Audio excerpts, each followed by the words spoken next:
আগুন লাগছে মনে দেখা তো রূপ রানী কইরা রাখমু তরে ভালোবাসো খুব আমার রাজ্যের বানামু তরে রাজরানী তরে ভাই পাকা। হ্যালো ভাই ব্রাদার, কি অবস্থা সবার?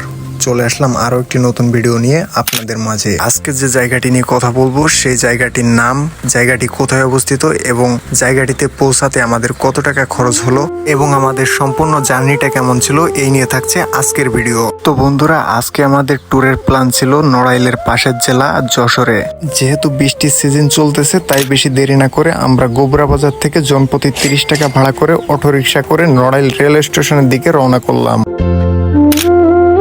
যেহেতু আমাদের অনলাইনে টিকিট কাটা ছিল না, যার কারণে নড়াইল রেল স্টেশনে পৌঁছে সরাসরি চলে গেলাম টিকিট কাউন্টারে। ট্রেনের সিট খালি না থাকায় অনেক কষ্ট করে 2টা সিট এবং 3 জন মানুষ দাঁড়িয়ে যাওয়ার ব্যবস্থা করলাম 100 টাকা জন প্রতি টিকিট কেটে।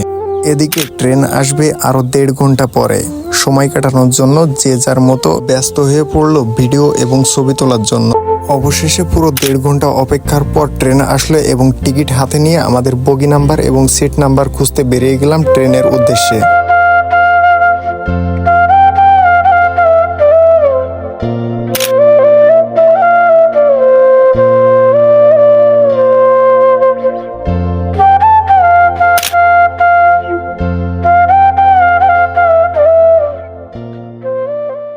আনুমানিক 1 ঘন্টা জার্নি করার পর অবশেষে পৌঁছে গেলাম যশোর রেল স্টেশনে। যশোর রেল স্টেশনের গেট থেকে জনপ্রতি 20 টাকা ভাড়া করে আবারও অটোতে করে চলে আসলাম যশোর রাজারহাট মোড়ে। এবং আমরা যে স্থান উদ্দেশ্য করে আসছিলাম সেই স্থানটি মোড়ের অপোজিটেই অবস্থিত।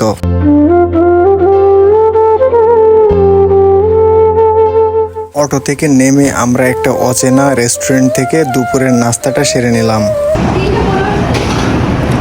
ভাই এখানে যে মাটনটা না ভাই একদম গ্রেভি জুটে সেই কালাবোনাটা, ঠিক আছে, অথেন্টিক কালাবোনা ভাই একদম। ভাই দেখতে পাচ্ছেন কালাবোনাটা একদম কালা।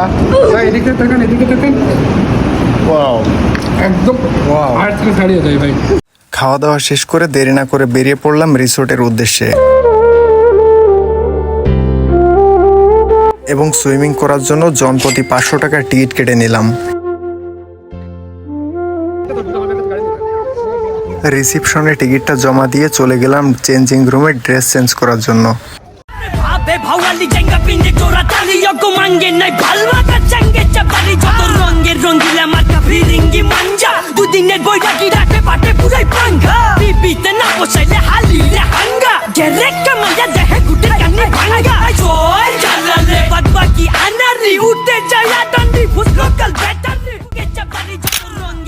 সুইমিং শেষ করে চারপাশে ঘোরাঘুরি করলাম এখানকার সৌন্দর্য উপভোগ করার জন্য।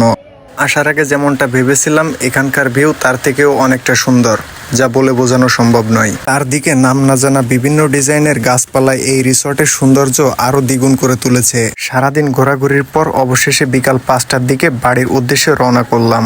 তো বন্ধুরা, মূলত এই ছিল আজকের ভিডিও। দেখা হচ্ছে নেক্সট কোনো ভিডিওতে। ধন্যবাদ।